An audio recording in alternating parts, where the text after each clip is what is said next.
morning, good afternoon, good evening, and good night, depending on where in the world you are joining us from. I am 𝐂𝐻𝐍, and this is the Crypto and Cognac podcast show, as always, powered by our friends at Massy Connoisseur. And this evening, I'm having some Martel VS Cognac.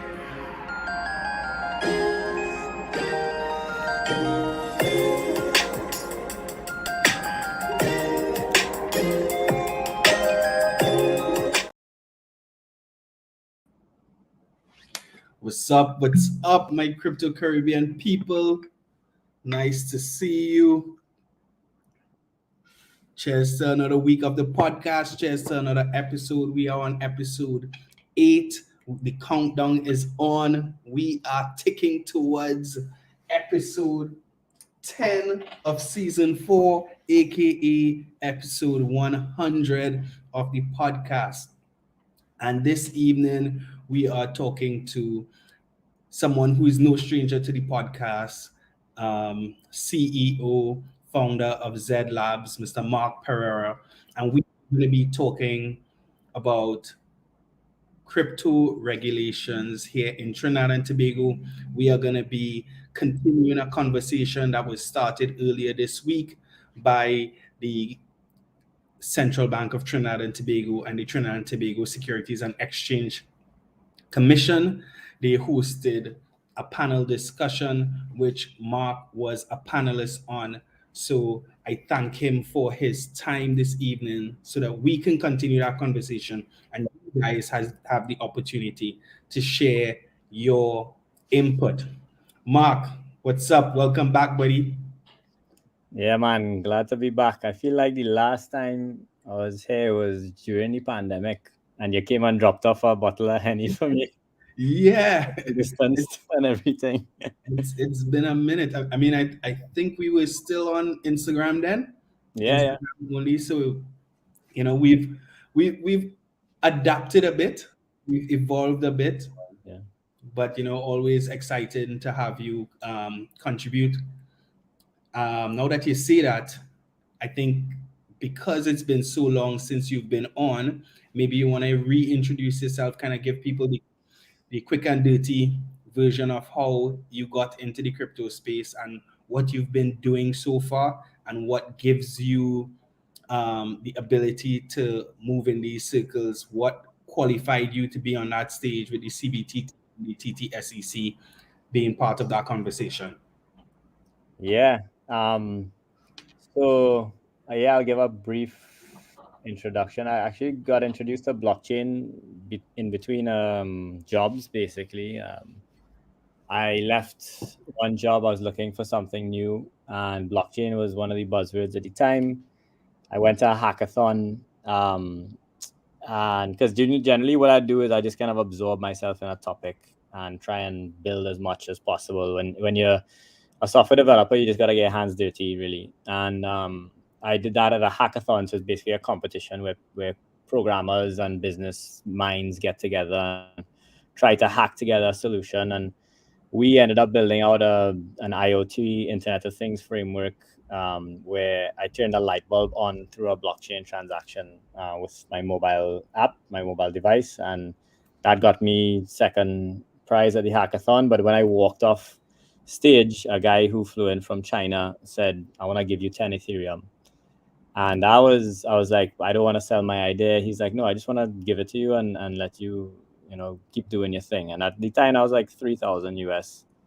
So I'm like, well, that's insane. I didn't even have a wallet at the time. So I had to get up to speed on what a Trezor was, and because I was just doing everything with private keys and developments. And eventually I sent him my address, not even knowing if I was doing the right thing, and then all of a sudden 10 ETH landed in my wallet, and I was like, this is insane. I bought myself a laptop and started 𝐬𝐍 Labs. Basically, it started as a personal consultancy, but then evolved into 𝐬𝐍 Labs. So that allowed me to basically become a digital nomad.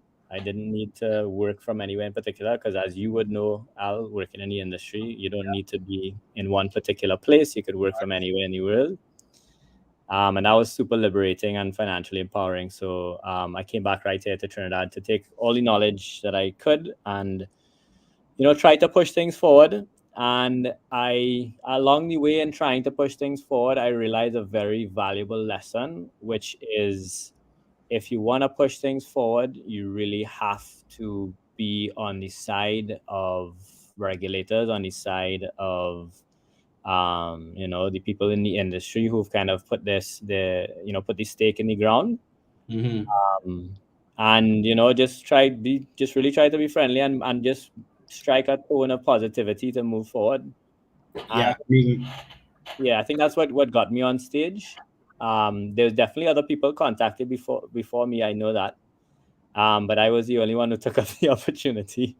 Because as previous people had said, it's just I have too much other private business things. I have too much business. I'm too tied up in other businesses to go up on stage and talk about cryptocurrency. So it's kind of an interesting thing to hear when you hear people say, like, oh, maybe it's too risky to go up on stage and talk about crypto. But that's the kind of stance of some people in the industry. It's like, yeah. where do we walk? So yeah, that's how I ended up getting up there. And I've been definitely trying to talk a lot with the central bank, because we are going through the regulations and trying to become an EMI. And I think within that, and me being very involved in the fintech ecosystem with TTIFC, that did help push me forward to be a voice in the space as well. Right. I think your last set of commentary, I think, is an important point to make, especially today as we're going to continue this conversation. I think a lot of times people perceive that people who are in crypto, who are in blockchain, are 100% adverse to regulations, very antagonistic of regulators in general. But that is not what we're going to be doing here this evening. That is not who we are.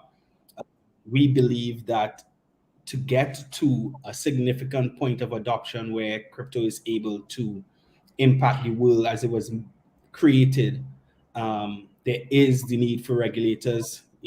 Up to today, I came across another scam that is masquerading as a crypto project, putting consumers at risk, dragging down the name of cryptocurrency and blockchain. So I think it's super important for us and what we're doing here to continue the conversation that ultimately is going to drive a regulatory framework that is going to be supportive of innovation, that is going to be supportive of growth, that is going to be supportive of adoption in this space. So for anybody who is seeking to comment, I want everybody to keep that at the back of their mind, that we want to have a very positive conversation, a conversation that is driven around seeking to find the right ways to go about regulating an industry, a nascent industry that gives protection to consumers and creates a level of comfort among regulators, but also does not inhibit innovation, inhibit growth, inhibit entrepreneurs from taking risks to drive the region as a whole forward. Yeah, I agree. And I think I would love to hear the pain points of people as of late, because I kind of have an interesting outlook from going through all of this, is that the central bank and the SEC really want to adopt the technology. They're excited about the technology, but there's someone that exists between the crypto people and the regulators, and a certain entity that I think is the main entity that we really have a problem with. But I think I think a lot of problems kind of go it goes down to the banks in terms of like adoption, and a lot of that is the AML KYC, and the de-risking conversations. It's obviously it's not just solely the banks, but it's the problems that we do face is a lot focused on the banks, because when you look at the regulations, it's a pretty loosely defined regulation. Crypto is a digital asset, and that gives us a lot of freedom. Yeah, I mean, the fact of the matter is that the laws currently in Trinidad and Tobago do not make cryptocurrencies, blockchain activities illegal in any way, or the transacting in these digital assets are not in any way illegal based on the current laws of Trinidad and Tobago. So that goes without saying. But like I had to make the point today that the fact of the matter is banks are privately owned and run for-profit organizations that have to determine their operations and the products and services that they offer, and it has to make sense for them, both from a regulatory and legislative perspective as well as a financial perspective, because at the end of the day they're not a charity. And you know, the big, I think, ticket and the big headache is that banks don't allow us to onboard to crypto, to exchanges using our credit card. And a lot of people like to say, well, you know, they're not allowing us to use our money. But I think something that needs to be clear is that a credit card is a credit facility. That is a loan. It is the bank's money that they are offering you the facility of using. So technically, it's not, well, not technically, officially, it's not your money. So they can decide what they allow to happen with their money. So, you know, it's another technical point in which they can continue to operate in the way that they've operated. But I think once we get to the point where the regulators are a little bit more facilitating or supportive of the industry, I think the banks obviously are going to come along and be aligned with that. And I think a major step towards that is the introduction of the EMIs, the e-money issuers, who at some level will provide a point of competitiveness or competition to the banks that I think will force the banks to have to be a little bit more creative with how they approach the industry. What are your thoughts there, as somebody who runs a company that is actively, you know, working on building an EMI? Yeah, I do actually think that the fintechs could give banks inspiration for how to approach problems in a technical way. That's specific to any fintech really, that utilizing creative technologists locally, or at least technologists who have the time to understand the local market. I do think that banks will learn a lot in terms of how to operate, because there is some major shifts that are happening in banks that are leading them towards the right direction. You know, I hear a lot from banks that they're moving towards agile internally, and they're starting to, I mean, I don't hear much in terms of like really getting grassroots software developers into their businesses. That's an uphill battle for a lot of banks. I think the culture really needs to start to change to attract those kind of those really talented software developers. Right. But I think they'll, from how EMIs do operate, being like lean, small startups, they can gain some inspiration from them. And you know, we're willing to talk, and you know, we're willing to exchange ideas and work together and partner up with banks. It's just that banks kind of see us as competition at the moment. Some of them see us as frenemies. You don't know which one's the friend or the enemy. So yeah, it's really just about the banks kind of, if you look at what's happening in foreign markets with crypto, like the answer is right there. And for something like the Caribbean, remittances is an easy one. You know, all the software is out there. Just start to open up your banks and remittance from crypto, and you'll experience a large influx of foreign exchange. So there's little things like that, you know, that's just one opportunity, and then what's next, you know? So yeah, and the opportunities there for banks, based on how they build out their internal systems to benefit from the blockchain technology in the back end in terms of remittances themselves, especially between their own banks, having different regional operations. But is it, what do you think is the main hesitation? Do you think it's lack of understanding? Is it that lack of understanding is driving fear about their ability to be competitive? Is it fear as it relates to not wanting to be afoul of the regulators? Is it not wanting to run afoul of their partner banks and partner systems like SWIFT and others internationally? Even though we are seeing SWIFT moving towards using blockchain technology, we're seeing Visa moving towards using blockchain technology, we're seeing MasterCard moving towards using blockchain technology. But what do you think is the number one? It might be a combination of all these things, but what do you think is the number one factor that's kind of keeping them on the sidelines, or even more so adversarial?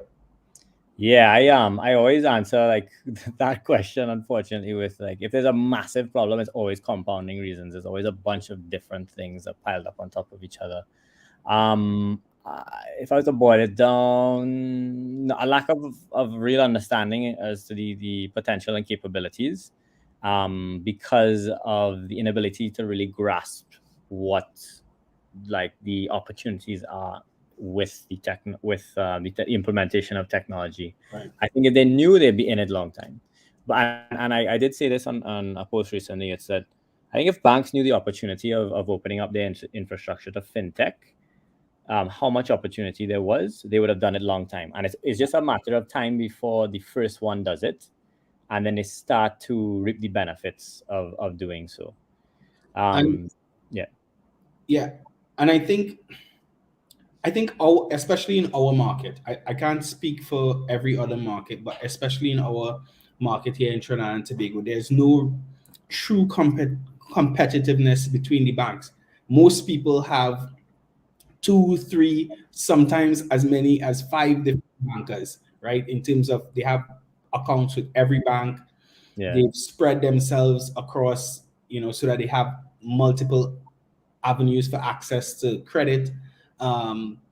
Most of the banks have the same fee structure, whether it's links to ATM withdrawals to over-the-counter transactions. Most of them introduce technology at the same pace. So is it more so that we need to see, or maybe we need to target the association, BAT as an association, rather than trying to get through to one bank and hope that they are gonna be the catalyst for the other banks? Yeah, them from all sides for sure. And the usual thing is just try to get into a room, because I'm still yet to get into a room or have a conversation with any CEO of a bank, Right. be in a fintech locally, So it's kind of like, how do you even know what you're getting into if you haven't even entertained a conversation? And I'm just waiting for the one that does, open the doors, and I hope, we have a fruitful conversation. Yeah, well, I mean, if anybody who is listening knows the CEO of any local bank, we are open to having these conversations. I mean, we've had CEOs of regional banks on the podcast, but not of a local bank, and not of a long history bank. You know what I mean? Like we've had George on from Sagicor Digital Bank in Barbados, but they are already a new bank that is moving like a fintech. Yeah. Right. So their traditional outlook would be very different. But we kind of started with the problem point, talking about the banks being a barrier to entry. But ultimately, we want to talk about regulations, right? Yep. Now, we see this all over the world, whether in Trinidad and Tobago or in the US, most of the people who enter the space as regulators or transfer to the regulatory bodies initially come from the commercial banking sector. So do you think that plays a part in terms of their traditional conditioning? Do you think that plays a part in how hesitant regulators as a whole have been to crypto?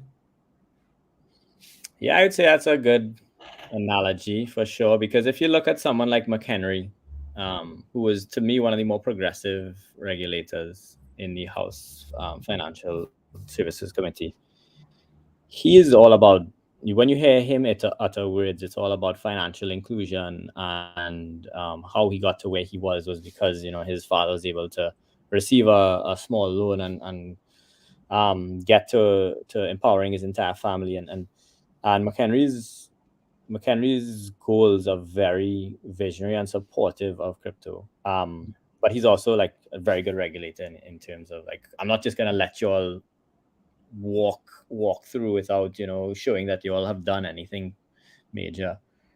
So yeah, I agree. That kind of traditional banking that traditional banking experience would hinder, because you would find that those regulators, they're more trying to protect the banking industry than the individual.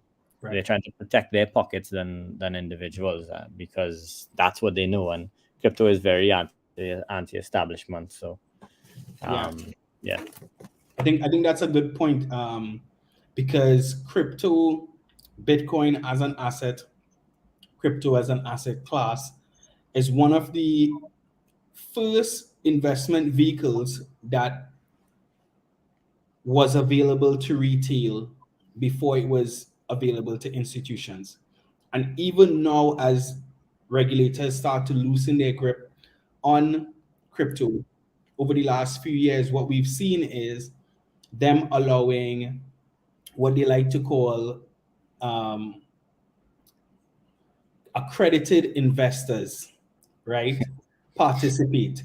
But you and I know that most times, I wouldn't say all the times because I don't know every situation, but 90 something percent of the times, accredited only means, or it only refers to having a certain amount of money available to you. It has nothing to do with your level of knowledge. It has nothing to do with your level of experience. It has nothing to do with your understanding about the particular asset or asset class. It is strictly about how much money you have. And crypto, blockchain, Bitcoin has been the only instrument that has no barrier to entry as it relates to amount of capital to invest, right? If dollar, you could buy $1 worth of Bitcoin. If you have $100, you could buy $100 worth of Bitcoin. If you have $100 million, you could buy $100 million worth of Bitcoin. And everybody in that chain benefits at the same percentage. So it's not that if you have $1,000, you get a higher rate of return than somebody who has $1. Or if you have $100 million, you get a higher rate of return than somebody who has $1. Everybody shares in consistent growth across the asset class, which seems like a no-brainer. That should always be, but that is very different to what traditional investment vehicles have been. So with that said, we have seen a bunch of different regulators take different approaches to regulating this industry, right? We've seen China do an outright ban in when it comes to mining. We've seen Hong Kong previously do accredited investors only, but now they have recently changed the regulations to allow a greater amount of retail participation. We've seen Singapore go the way of setting a regulatory framework for stable coins. We've seen the US still trying to figure things out, but having some level of participation, having companies, exchanges domiciled there and regulated within their framework. We've seen them approve futures ETFs as it relates to Bitcoin and Ethereum. What model or what combination of models do you see being most effective for Trinidad, for the region? What would you like to see us really focus on? I think if you want to benefit from the infrastructure, like a bank, for example, there needs to exist some systems that would be limited to whitelisted accounts. So that those whitelisted accounts are associated with a KYC user, and any money entering into the system that's crypto, which you're benefiting from the public infrastructure or like private infrastructure from the banks, but any regulation is sort of publicly driven. I think in that case, then you would need full AML, KYC, and whitelisting on addresses in any protocol. And I think that's good enough for us. Like, just if you want to benefit from the conveniences of the Trinidadian system, then we have to know who you are and how much money you're bringing in, and then you declare that as income, and it's taxed. And is that just purely from an institutional level or at the retail level as well? What you mean? What you mean by that? Sorry. In terms of, is there if an individual wants to bring their crypto home, or the proceeds from their crypto, you want everyone to have that same type of white labeling, that same type of whitelisting arrangement with the bank. You think that is a fair approach? Well, the protocol, whatever protocol that's facilitating that service, because then they would have to AML, KYC their users, and then register them with FIU and do any sort of reporting that FIU requires, and the central bank, so that once if you see that there's any sort of malicious activity happening around accounts, it's that guy. And to me, that's a really good solution to start off with, because at least you're kind of factoring out the bad actors, and you're not giving them the conveniences that the good actors would have. So I do think that's a really good initial solution if you want to kind of start to weed people out, because if you look at all of you look at crypto exchanges right now, the good ones are doing KYC on their users. Yes. But they're not benefiting from the conveniences of the banking infrastructure. So that is putting them up against the inconveniences of that's putting them up against the people who have the same inconveniences.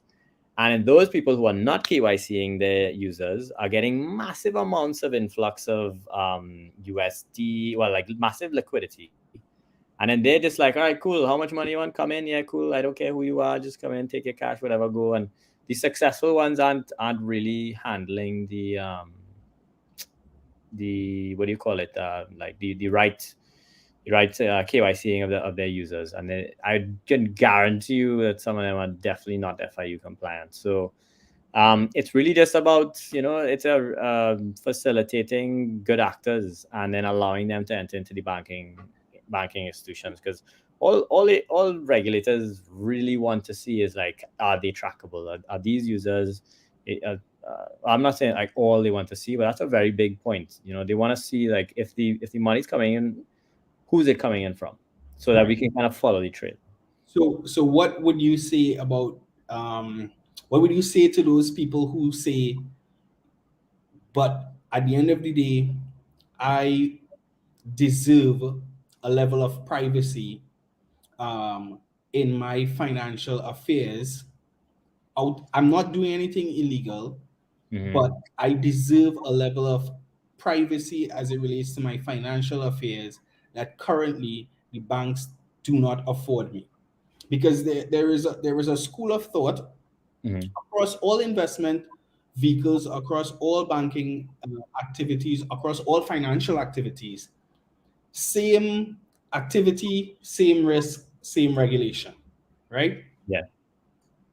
However, crypto, from its ethos, is about the sovereignty of individuals, the ability to self custody your funds, to have true ownership of your assets. You know what I mean?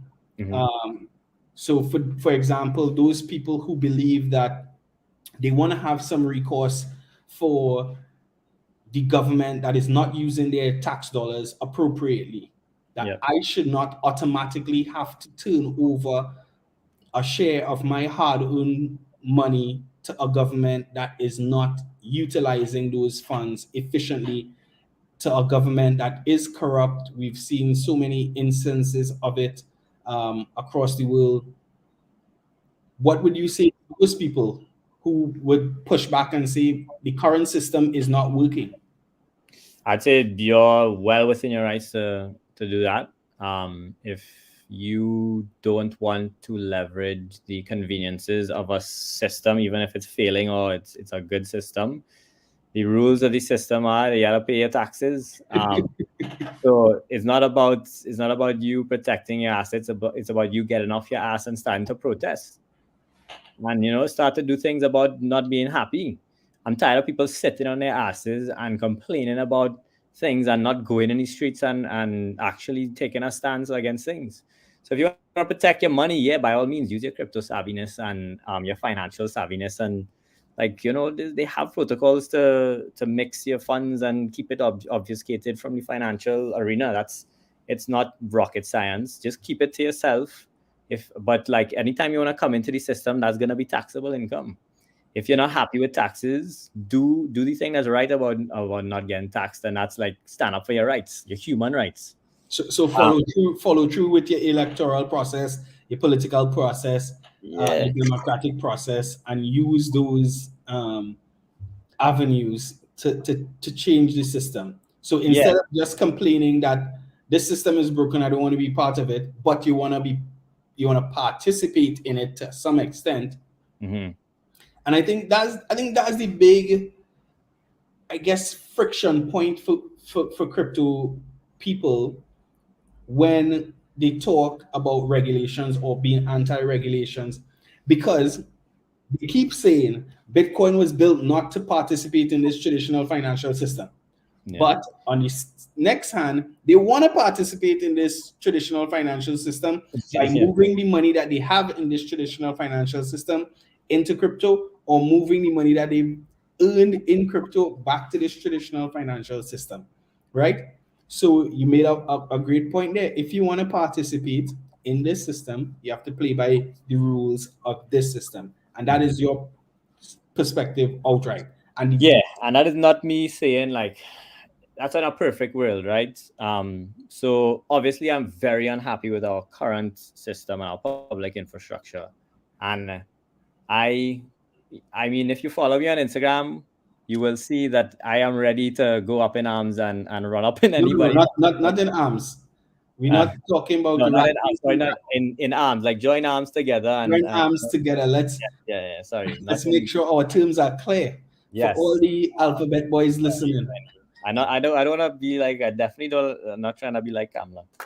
And the next, it really just, yeah. So to join arms and like gather together as people and start to make a change and be very vocal about it. So that's a lot of. Yeah. If you follow me, you'd find that I'm not happy with the current state of Yeah, things, and but yeah. you believe that the root is not just staying away, but rather coming together, holding governments, holding people in charge accountable, Yeah. and changing the system from the inside. Yeah, and not creating silos. Like even though we might not like some people in government, and it's kind of the system that we're in. You can't really change it just so, as we've seen. Like I think a lot of us are tired of yelling from the mountaintops. You really just have to make a concerted effort to just start to collaborate with people, that make them hear your voice, and be like, look, we really want change. That's what we want. We want a better society. So initially, like, you'd see a lot of comments that were made during the crypto regulation conversation, that there's a lot of negativity being thrown out, and it felt like venting. Right. And I think, yes, get it off your chest. Yeah, that's fine. We've been sitting asking for answers for a real long time, so I definitely hear you. But now it's time for us all to start to really work together, because it's the kind of these two sides. You just don't want us to be separated at all in opinions. Right. You like I was saying, you don't want to be siloed. You don't want to put friction between you and another person who can actually change things. Yeah. So let's all start to like understand each other, hear what we're saying, and move forward, despite being super unhappy. Because yeah. Well, from a position of creating change, Mm-hmm. we heard at that conversation the central bank governor, Mr. Hilaire, say they basically made a decision, right? They are not going to. They have no intentions of attempting to outright ban crypto. Mm-hmm. They have no intentions of forcibly restraining it, but they do want to bring it within some level of control and understanding, so that everybody can benefit and ultimately consumers can be protected. So, for example, the TTSEC said for those cryptocurrencies that operate and perform like securities, we want to treat with them like securities. Mm-hmm. For those that operate as commodities, we may treat with them differently. Someone made a suggestion about taxation. I don't know how that is going to be done, whether each transaction creates a taxable event. I don't think that is practical. I don't think that the infrastructure in the country has the resources to even monitor that. So it may be, purely from a declaration standpoint. What's that? It's way too much. It's not too much overhead, because you can automate it and track it. But it's kind of like give people the freedom to move their money, and that's a part of it. Is crypto is super efficient. So yeah, every event is a taxable event, and you're moving away from the speed of the internet, and it's kind of counterintuitive, I think. But yeah, I agree. It's like, what's the way in which it's income at the end of the day. It's just like tax your income. Well, it's income if it's earned, but if it's your money, that your post-tax income that you're now investing, should that be taxed? How many times should your money be taxed? Because you're paying income tax, you're paying VAT. How many times the same money should be taxed is the question. I see Adriano asking if this change, if we expect to see it coming with an exchange. And personally, I think ultimately we're going to see an exchange institution that is domiciled in Trinidad and Tobago. Sure. I think as soon as the regulations come together in the right way, we might actually see a bank have an exchange arm, because that's how they tend to do it. They have an asset management arm, they have an insurance arm, because they want their hands in everything. They want maximum share of wallet for all of their customers, right? And if they already have your KYC on the banking side, I wouldn't see why they wouldn't just use the existing infrastructure to create an exchange. So I definitely think that is something that we can look out for on the horizon. Yeah, you don't even need regulations to change, but I think like Governor 𝐂𝐻𝐍 was saying you don't want to like regulate the banks to do X, Y, and Z or kind of force them to do things. But that's I know that's what we want ultimately, right? Is a little bit of flexible, a little bit of a nudge to be like, all right, you kind of have to work with these guys. But yeah, I do think an exchange. Well, exchanges are kind of like in their very rudimentary stages right now. Very cash based and whatnot, and Yeah. happening over Zoho bucks or whatever you want to call it. But I think from a custodial standpoint, Yeah. any exchange that has to operate out of Trinidad and Tobago has to have a great relationship with a bank. You know, even as a form of hedging. I see Leah saying, I hear you guys on collaborating with regulators, but I really don't feel as if they have that mindset of hearing the side of crypto. My opinion on the seminar. I mean, I would say that is a premature position to have, because they definitely didn't need to have this panel discussion. They could have continued to keep us in regulatory limbo or in regulatory purgatory.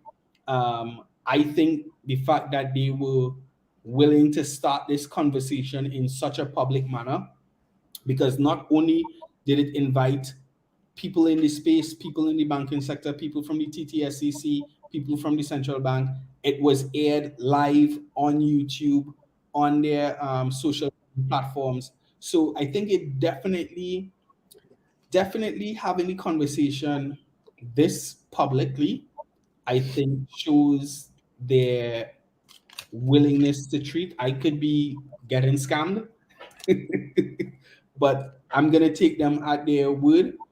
And I have had the pleasure of being in some discussions behind closed doors as well, and I do think that they wanna act in good faith, and I think we should act in good faith until such time that we see them change away from that. Yeah, I'll tack onto that too, Al and Leah. I could definitely say with full confidence that this is just the first step and definitely not the last. And there's going to be a few things happening that will give us some confidence that things are moving in a progressive direction that you will see and you'll definitely be aware of. And some things happening in more collaborative senses as well. We're going to be leveraging One FinTech Avenue for some more conversations and hopefully have more public ones to involve both sides so that it's very public. But yeah, I think that's what Governor 𝐂𝐻𝐍 does really well is he reaches out. And also the SEC, I mean, they what I think Lystra did really well is that she put up means of communication throughout the panel, like with the QR codes. Yeah. And then they also that crypto ideas email at the end. Yeah.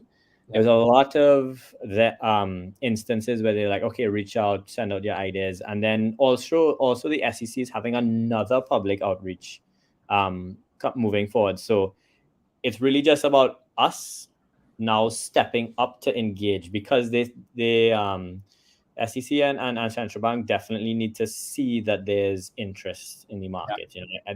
There needs to be a concerted push from all of us. Yeah, we're a small country. We don't have the FTXs and all. Well, no, FTX is not a good example, but I mean it is kind of a good example. But we don't have like the Coinbases and the big protocols being like, hey, knocking on their doors constantly. Yeah. So we have to show that there's an industry.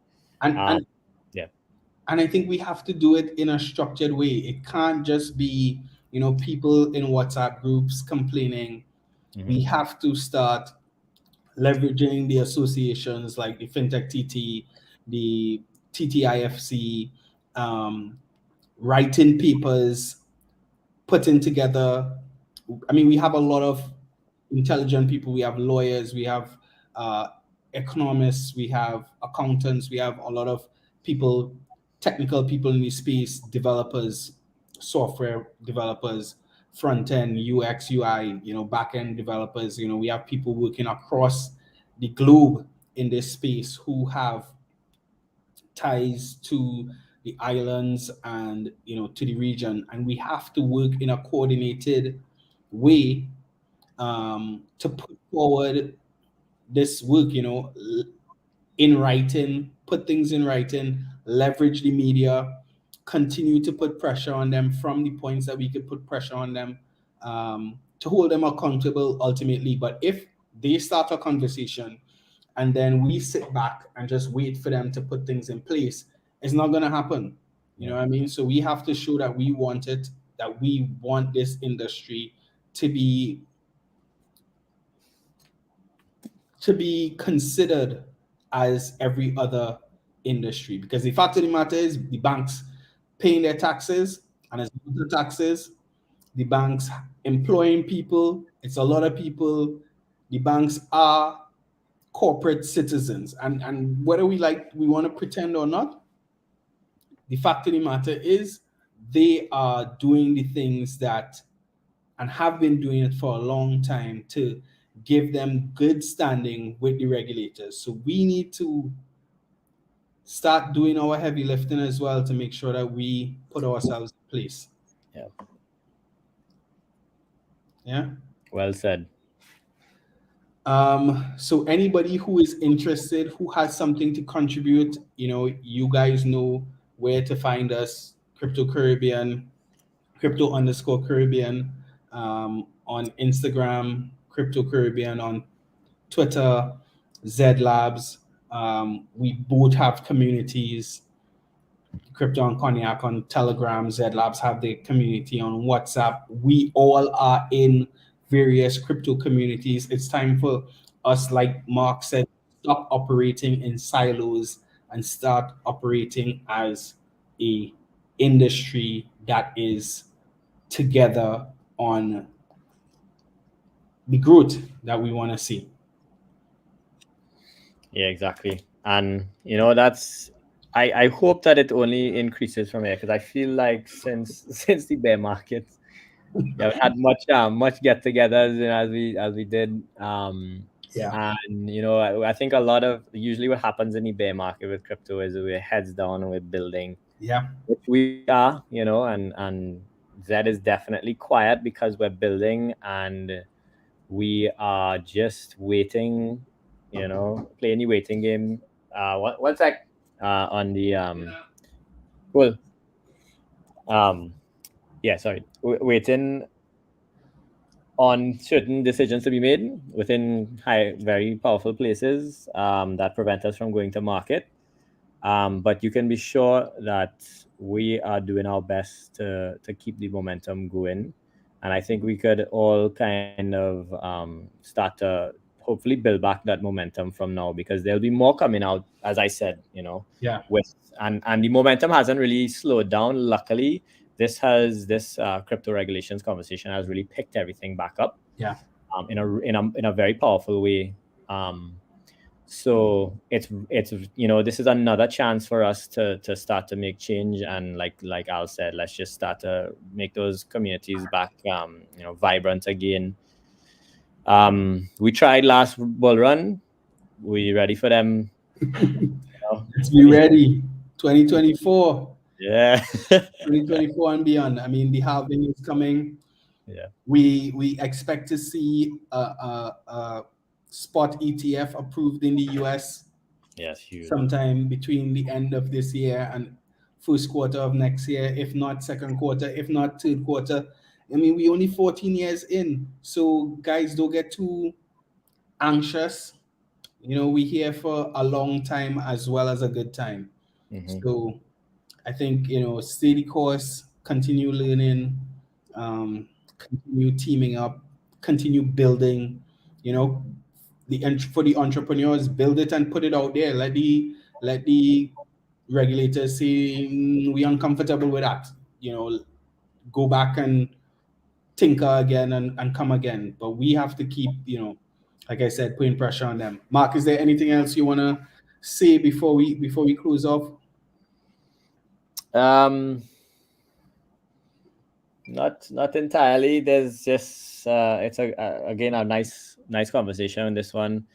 Again, we're picking up speed, and I would say everyone start to remain very optimistic or become very optimistic. That's the only thing we really have, and let's just like be very intentional about moving forward in the right way, and let's make friends with regulators and the SEC, the central bank, and the banks, so that we could all move forward as a country. Yeah, that's you catch more ants with honey than with vinegar. Yeah, exactly. So we have to bring them over to our team. I'll always spot on with these sayings, where it's all the years I've been reading all these books like Huckleberry Finn and all these kind of things. But yeah, Mark, thank you so much for joining us this evening. I mean, this, like you said, is just the beginning of the conversation. We expect to continue to have conversations, more and more conversations. As many people as we can get into these rooms, having these conversations on behalf of the industry, not speaking for the industry, but speaking for the industry.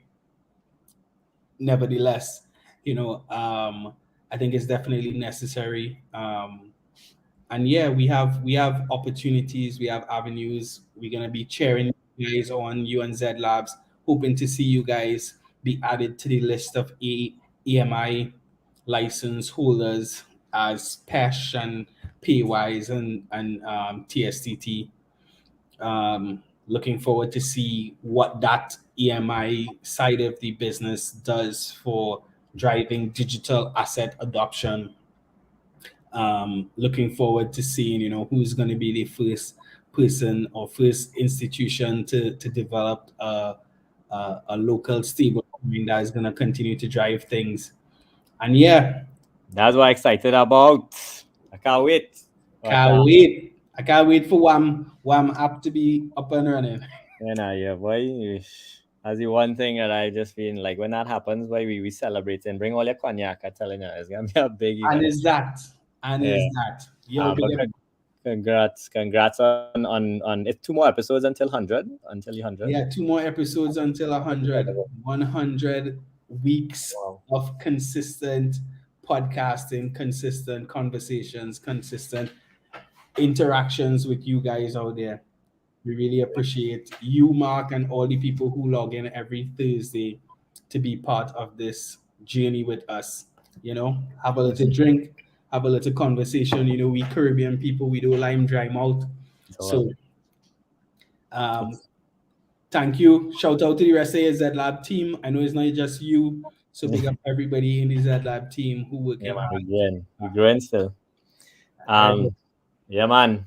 Thanks again, Al, for giving me a platform. Have a good night later. Have a blessed one. Guys, that was Mr. Mark Pereira, 𝐍 Labs. These guys are doing amazing things in the space.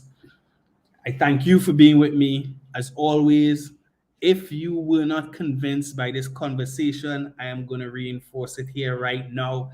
Adoption is inevitable. I keep saying it, but you all got to believe it. Illuminati out. Be blessed. Peace.